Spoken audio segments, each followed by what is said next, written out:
Ahmedabad plane crash investigation अब उस मोड़ पर पहुंच चुकी है जहां कई चौंकाने वाले खुलासे सामने आ चुके हैं। 12 जून 2025 को एयर इंडिया की फ्लाइट AI 171 जब क्रैश हुई, तब किसी ने नहीं सोचा था कि ये हादसा सिर्फ तकनीकी गड़बड़ी नहीं बल्कि एक अंतर्राष्ट्रीय चिंता का विषय बन जाएगा। हादसे में 241 लोगों की जान चली गई और सिर्फ एक यात्री बच पाया, विश्वास कुमार रमेश। अब जांच एजेंसियां DGCA, AIB, FAA और बोइंग जैसी कंपनियां दिन रात इस अहमदाबाद प्लेन क्रैश इन्वेस्टिगेशन में लगी हुई हैं। तो आइए जानते हैं अब तक इस जांच में क्या क्या सामने आया है। इमरजेंसी कॉल, मेडे, नो पावर, ये 3 शब्द सब बदल देते हैं। मेडे, नो पावर, सिर्फ 3 शब्द, लेकिन इनकी गूंज इतनी जोरदार थी कि पूरे विमानन जगत को हिलाकर रख दिया। वॉइस रिकॉर्डर में दर्ज ये कॉल क्रैश से ठीक 36 सेकंड पहले की है।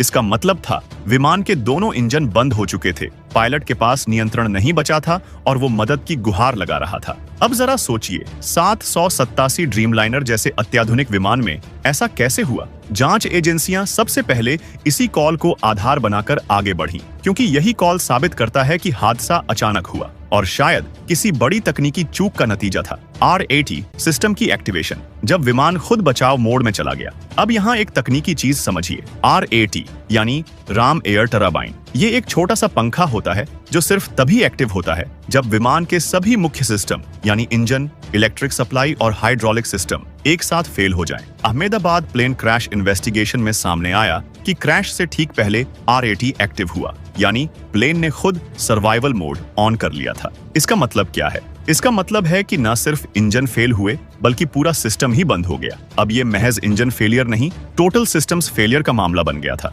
इंजन की स्थिति, सब कुछ ठीक था, फिर भी क्यों हुआ ये सब? अब यहाँ से सस्पेंस और बढ़ता है। जब दोनों इंजन की हिस्ट्री चेक की गई तो पता चला कि एक इंजन सिर्फ 3 महीने पहले नया लगाया गया था और दूसरा इंजन 2023 में सर्विस हो चुका था। कोई दिक्कत नहीं, कोई पेंडिंग चेक नहीं, कोई शिकायत नहीं। तो अब सवाल उठता है, इंजन फेल क्यों हुए? क्या कोई इंस्टॉलेशन गड़बड़ी थी? क्या फ्यूल सप्लाई में कंटामिनेशन था? या फिर किसी ऑटोमेशन ने गलती से इंजन बंद कर दिए? इसी सवाल की गहराई में जाकर अब DGCA और बोइंग दोनों गंभीर जांच कर रहे हैं। पायलट और को पायलट, क्या मानवीय भूल थी? जवाब है नहीं। अब बहुतों के मन में सवाल आता है कि क्या हादसे की वजह पायलट की गलती थी? लेकिन जब जांचकर्ताओं ने फ्लाइट रिकॉर्डिंग और प्रोफाइल चेक की तो सामने आया कि कैप्टन सुमीत सभरवाल, 11,500 घंटे से ज्यादा उड़ान का अनुभव, फर्स्ट अफसर क्लाइव कुंडर, 3,400 घंटे का अनुभव, दोनों अनुभवी, प्रशिक्षित और नियमित मेडिकल टेस्ट में पास थे। और सबसे जरूरी बात, उन्होंने आखिरी सेकंड तक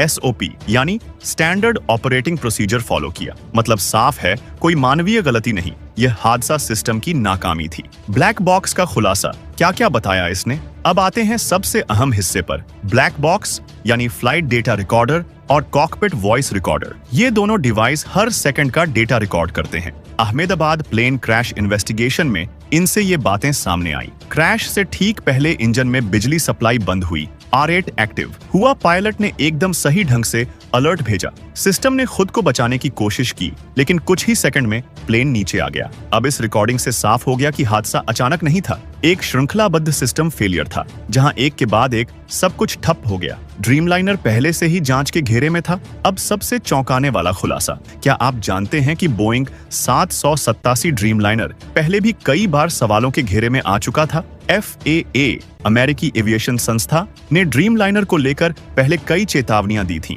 इलेक्ट्रिकल और फ्यूल सिस्टम्स को लेकर सेफ्टी नोटिस जारी किए गए थे। कुछ मामलों में असेंबली में गड़बड़ी भी पाई गई थी। अब अहमदाबाद प्लेन क्रैश इन्वेस्टिगेशन में ये बात फिर से सामने आई कि कहीं पुराने सुरक्षा उल्लंघनों को नजरअंदाज तो नहीं कर दिया गया। अब DGCA ने सभी ड्रीमलाइनर विमानों की दोबारा जांच के आदेश दे दिए हैं। Subscribe now and press the bell icon. Never miss an update.